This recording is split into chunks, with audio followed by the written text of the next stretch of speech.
Hey everyone, Angelique Weiley here, and today's topic is year-end wrap-up for your business. Today is the 5th of January. It's a Monday, and a lot of people are going back to work today after the long holiday, and you're probably thinking, how do I start the year off? How do I start the year off at work, at my business?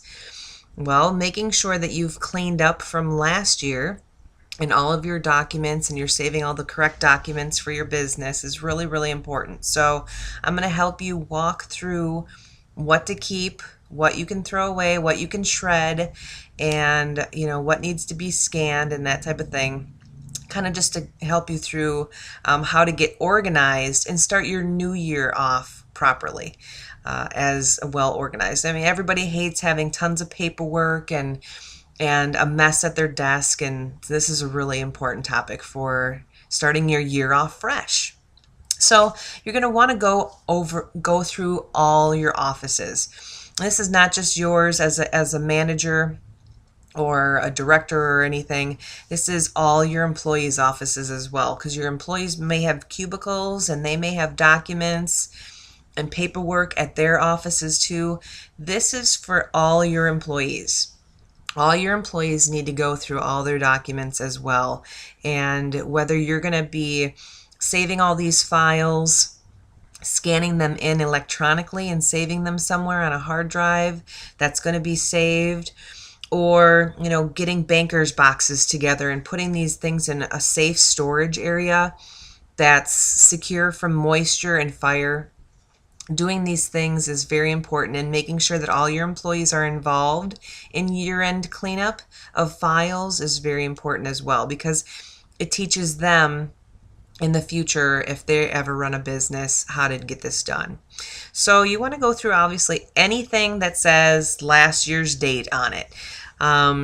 So first things first, anything that is affecting your taxes, because obviously you're going to need to file your taxes within the next couple months. Anything that's going to affect your taxes, make sure you pull out, and that your accounting team has all of the files that they're going to need. Hopefully they can give you a list of all the documents that they may need to file your taxes for this year. And then you can put all those documents aside or scan them for your accounting firm or your accounting department, and make sure that they're very well organized for your tax returns. But then if there's other documents that they don't need that still affect your taxes, you're still going to want to keep those. So, check registers, all your general ledger items, your accounts payable, receivable ledgers, any credit card statements, bank statements, profit and loss statements, your P&L stuff, any kind of journals for financials. Make sure that you're keeping all of those types of things for 7 years. That is very, very important for keeping them in case there's an audit on your taxes. And so the IRS always, says try to keep all that stuff, copies of all those things for 7 years. Same thing with sales orders, invoices to customers, anything that you've written off as an expense, maybe invoices you've received from vendors or suppliers. Try to keep all those things for 7 years as well. A lot of the general rules, if you go on the irs.gov website for the United States, a lot of the suggestions that they say is a lot of things save for 7 years. And that is for auditing purposes, because they can go back and they can audit you from last year, and then if they see that there's problems, they can go up to 7 years. So it's very important that you save those types of things for auditing purposes for the government, because if you're in an audit situation, you don't want to get yourself in trouble for not saving those. I would suggest saving, along with your sales orders to customers. If there were transportation documents, try to save those along with your sales orders, just in case you have to do a claim You can still go back and do a claim for last year because, you're only a couple days into this year already. Try to save some of those things. Check stubs, canceled checks, 7 years, any other type of tax related documents, try to save for 7 years. So that's all of your financial type stuff and sales order type stuff related. Then if you kind of get into business assets. Now, if like you've sold something in your business that was big, like a vehicle or real estate, obviously you don't need to keep those records just maybe for tax purposes, but you can dispose of some of those records after the year that you sold them. So if you sold some things last year, you can get rid of those documents. If you're still hanging on to some of those assets, make sure you always keep titles of things in safekeeping in a safe fire and waterproof area. Also, you've got your employment tax records. Those you can keep to up to 4 years, the IRS says. But if you want to just stay safe, keep all your tax-related stuff for 7 years. That's a good idea. And then the other parts of your documents that are important to save are HR records. There you got workman's comp, you got things that possibly could have caused you troubles last year. If you had an accident on the job where an employee was injured, workman's comp type stuff.